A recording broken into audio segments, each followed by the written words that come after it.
Al Jazeera Podcasts. Today, ICE and the U.S. city of Minneapolis are at the center of a deadly reckoning. An ICE agent has shot and killed a woman accused of trying to run over officers with a car. It took place while an immigration crackdown was underway in the city of Minneapolis. As investigations continue and tensions rise, the focus shifts from what happened to who gets to decide the truth and what accountability looks like next. I'm Malika Bilal, and this is The Take.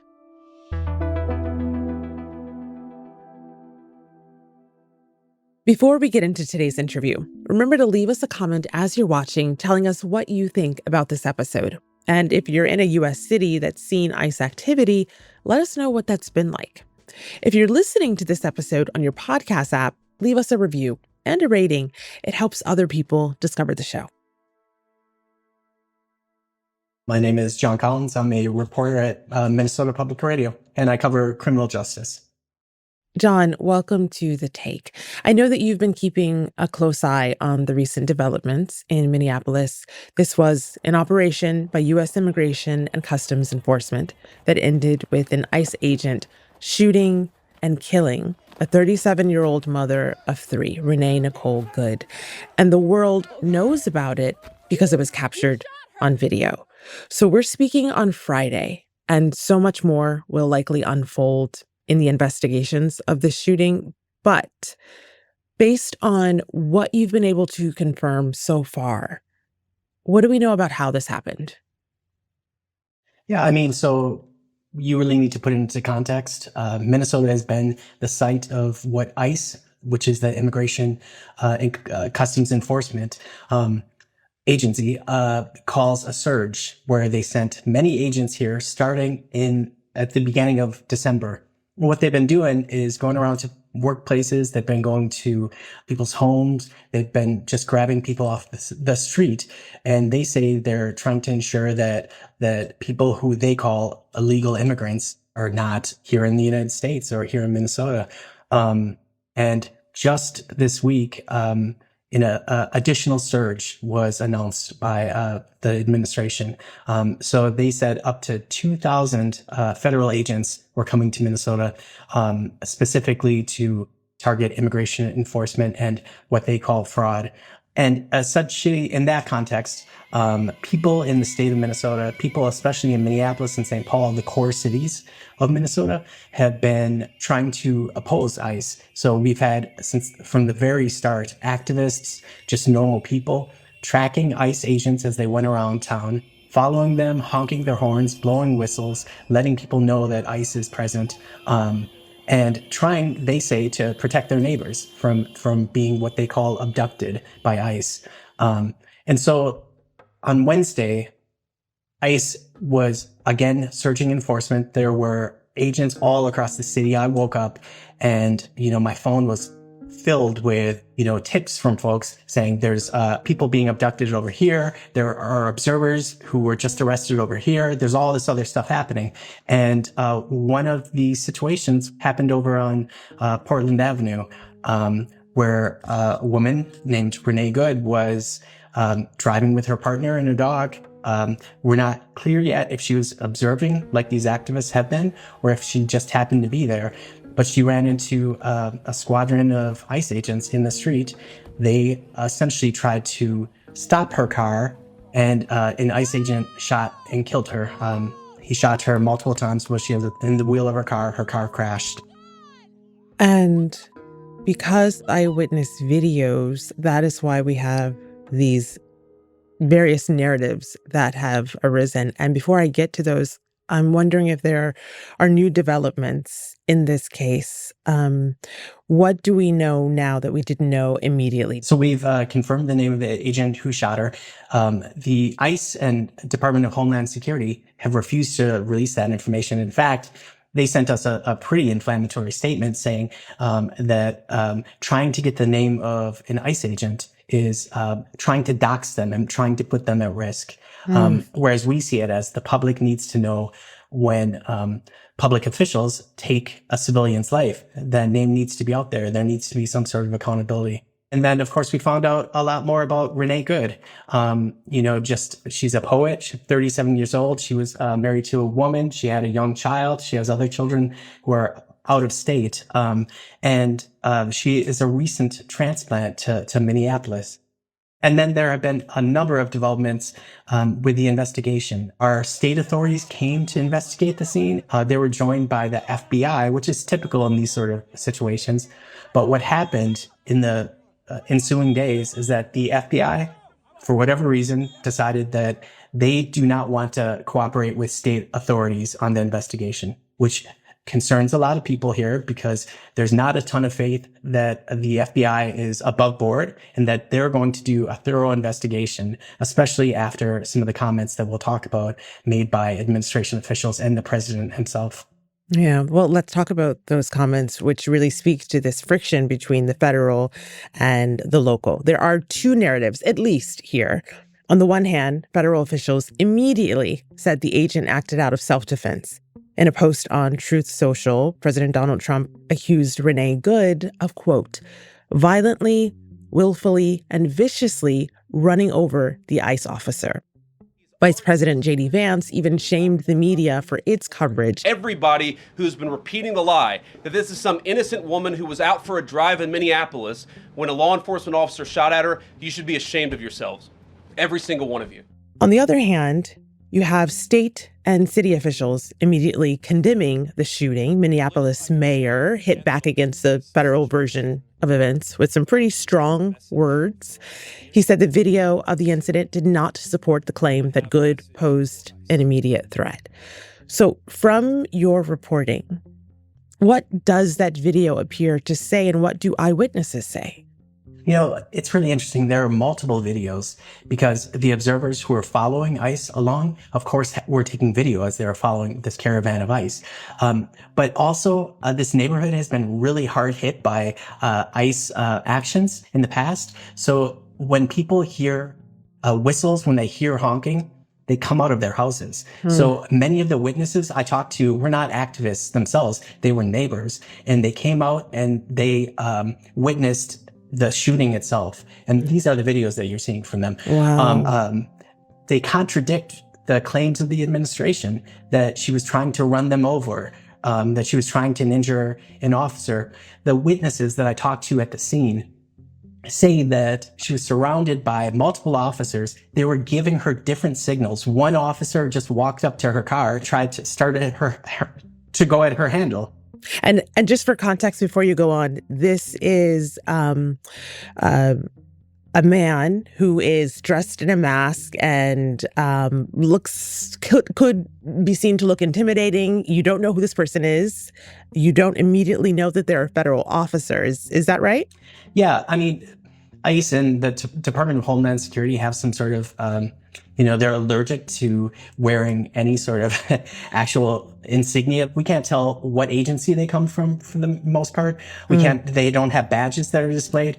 Almost all of them cover their faces almost all the time, including the shooter in this particular case. So you can't tell exactly who they are, and they're armed, and they're in a public street, and they're trying to interact with you.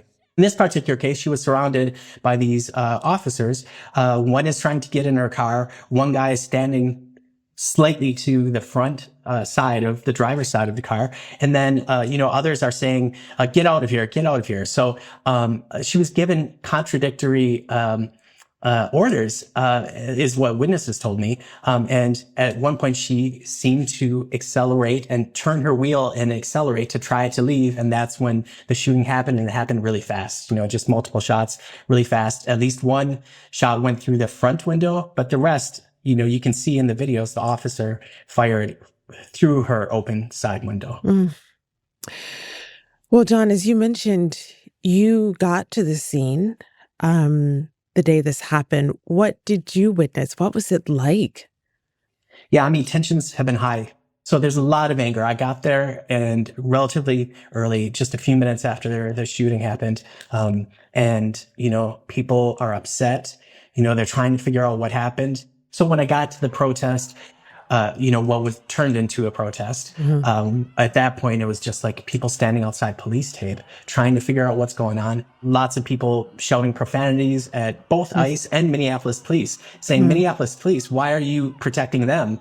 Come protect us. We're the ones who pay you. Oh gosh, Sean, it sounds chaotic. Well, you touched on this earlier, that the tension on the streets didn't start with this shooting. ICE has been ramping up its presence in what's known as the Twin Cities, Minneapolis and St. Paul, since December. And one of the first groups of people targeted, seemingly, was the Somali American community. President Donald Trump has stepped up rhetoric against Somali immigrants, accusing them of destroying the United States. It comes as federal authorities prepare to launch an immigration crackdown targeting hundreds of undocumented Somalis in the state of Minnesota. I know that you've been talking to members of that community. What did you learn, and how have people been reacting to this overall enforcement surge? The Somali community has been in Minneapolis since starting in the mid-90s. Many of these people are not recent immigrants, and many of these people have been born in the United States. They're grandkids that are born in the United States at this point. The vast majority of Somali Americans are citizens. So when the president and his administration started talking about Somalis, people felt targeted, and they felt it was racially motivated and ethnically and religiously motivated. So people feel very attacked and picked on. But I will say that Somali Americans that I talk to, as I said, they're like at the heart of the state here, and especially of the city of Minneapolis. They feel like the city and the state have stepped up to support them and to say, Somali Americans are part of our community, and they're an important part of it. And we're not going to let you scapegoat them. We'll have more with John after the break. John, something that is really striking about what's happening here with this current shooting and with this investigation is how the investigation is unfolding itself. So you brought this up briefly, and I want to just unpack it a little bit, because Minnesota's Bureau of Criminal Apprehension says the FBI took over the case, which leaves the state without access to key evidence and interviews, and that the agency ultimately stepped away following that. Here's what Governor Tim Walz had to say about that. That it feels now that Minnesota has been taken out of the investigation, it feels very, very difficult that we will get a fair outcome. What does it tell us about who controls accountability when a federal agency like ICE is involved in a deadly encounter? And what do we know about what accountability has looked like in the past to predict what might happen here? Yeah, I talked to some legal experts about this yesterday. Exactly what can Minnesota do now that they've kind of been cut out of the investigation? And these legal experts say that Minnesota can still conduct its own independent investigation, but they might be hindered because they have less access to materials. They might not get the autopsy report. They might not have analysis of her car. Those are the sort of things that would come up in a possible prosecution. And so that's very concerning for a lot of people because, they want to see some sort of accountability in this case. And in the past, we know that federal officials or federal agents, they are allowed to be prosecuted by the state. So our Hennepin County Attorney, Mary Moriarty, she can file charges if she has the evidence to do that. She can prosecute it. Or our State Attorney General, Keith Ellison, he can also take the same sort of steps. So there are things that the state can do, but it might be a little more complicated than it typically would be because we don't have the cooperation of federal authorities. In the past, federal authorities would have been the ones to file charges against this officer. Against this ICE agent. But, the expert that I spoke to yesterday said that during times of conflict between state and federal authorities, it's often fallen to the states to do the investigations and to hold law enforcement accountable. And there have been many times in the past, this person said that she's an attorney at the University of Wisconsin School of Law. She said that that some of the first instances where this happened in the United States, fittingly enough, were during the period of slavery. That was when there were essentially federal laws that allowed slave patrols to go and capture people, and states that opposed slavery said, actually, we're going to charge you if you come into our state and you take someone, we're charging you with kidnapping. And so because the federal government would do it, it fell to the states to do it in that particular case. If things were 10 years ago, the federal government, it would have fallen to them to do this. But because people see the federal administration as heavily politicized, and they see as the agencies being used as instruments to punish the president's enemies, to be honest with you, there's no faith that the federal government is going to, number one, conduct an investigation, and number two, even if warranted, to file charges. No faith. Well, then what are you hearing from Minnesotans about what they want to happen next, what they want to change, not just with this investigation, but with how federal immigration enforcement operates in the state? I mean, the mayor of Minneapolis said, ICE, stay out. The governor of the state said, ICE, get out of here. A nicer way than the way he said it, which was dropping an F-bomb, because he really meant it, and you could feel it in that video. To ICE, get the out of Minneapolis. We do not want you here. Our politicians here, they can be relatively mild, I think is the nice way to say it. Minnesota nice. Yeah, Minnesota mild, let's call it. But they, in this particular case, quite a few of them have come out and strongly said, ICE needs to get out of here. You're making our cities less safe. You're now making them more safe. And I will say many people on the ground are skeptical of our elected representatives. The mayor, the governor, they say, this is rhetoric. What we need is action. You guys control the police. You guys control our state police. You control the National Guard. Why are you not doing anything? This is their argument, not mine. Why are you not doing anything to come and use your resources to protect us? All you're doing is making a statement. So while people appreciate, and I think are amused by some of these comments by public officials, they also want to see actual practical action. And I think our state government is struggling to find out how it fits into this relationship between, Trump and Walz. How does our state actually make an impact? Or do we just have to subject ourselves to, thousands, they say, of federal agents running the streets without any oversight and with apparently zero accountability? Well, John, we know that this isn't happening in a vacuum. ICE is operating in cities across the country, often with very limited local oversight. This also isn't the first time that federal officers have killed civilians since the Trump administration launched this ICE rollout in cities.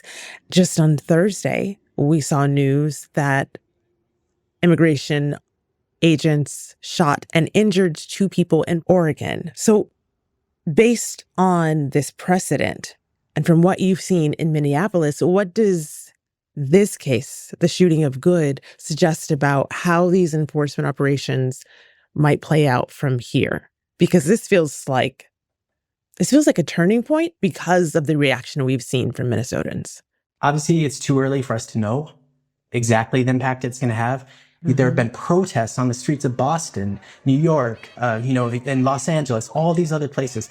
So although people in the Twin Cities and Minneapolis and St. Paul feel like they're under siege by federal authorities, I think people are taking heart in the fact that they're not alone.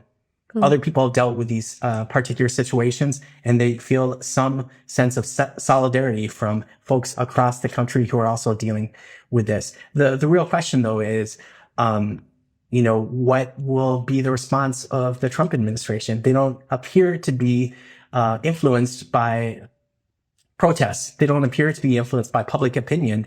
And in fact, after the shooting, the Trump administration, we know how explicitly and how quickly they came to their conclusions. But in addition to that, they said, okay, we're not only not going to leave Minnesota, we're sending more officers to Minnesota. They said just recently, another 100 officers. So to me, that's a message saying, hey, we're not going to back down. How are you going to make us? And so that's what people are kind of struggling with right now, I think. Well, finally, John, I know that Minneapolis isn't just a city that you cover as part of your reporting beat. It's also your home. Mm-hmm. And this isn't the first time your home has been at the center of a national conversation about brutality on the part of agents of the state. So Renee Good was shot and killed just a few blocks away from the site of the police killing of George Floyd in 2020, which, of course, we know set off these massive protests and this reckoning over policing and accountability. Now, people are back on the streets again. What has it felt like for you personally to be witness to what seems like history repeating itself? You know, that's something I've been talking with people about. George Floyd Square is where George Floyd was shot and killed by a Minneapolis police officer, is located less than a mile from the site where Renee Good was killed. You know, it's a very tight-knit community. People in South Minneapolis, this part of the city where I live as well, know each other. You know, people are dealing with it as best they can. I think the experience that we had after George Floyd, where essentially, just to bring you back there, George Floyd was killed. There were big protests, but then the protests turned into unrest. You know, a police precinct was burned down, right down the street over there. And, you know, we didn't have police officers on the streets for days. And so there was buildings being set on fire by people, most of whom were never caught. There was all this other stuff happening, and there was no public safety. So one interesting thing is that people in our neighborhoods built up these connections. So they built up signal chats together. And they built up WhatsApp chats so they could patrol their own communities because there were no police to take care of them. And the interesting thing is many of these signal chats that were developed, and I'm still on mine with my neighborhood. It's either about like someone's chicken who got out, or it's about, you know, now it's about ICE agents. I mean, many of the signal chats are where people are started, at least initially, coordinating their opposition to ICE. And they're saying, okay, well, the city can't protect us. Minneapolis police aren't going to protect us. The state of Minnesota is not going to protect us. So they say, we have to protect us, which I think is really interesting. So Minneapolis is a really, and St. Paul, really interesting places. And I think the experience that people went through in 2020 during the unrest after George Floyd's murder really set the groundwork for the robust opposition that we're seeing on the streets against ICE today. If that had not happened, if people hadn't lived through that and taken over those spaces and, you know, had those experiences, then I don't think they would have been as successful as they've been in deterring ICE and making ICE's life essentially hard here. Well, John, thank you for taking time out of your busy reporting schedule to talk to us today and to walk us through what it's like to be in the Twin Cities. I really appreciate it. Well, thank you so much for having me.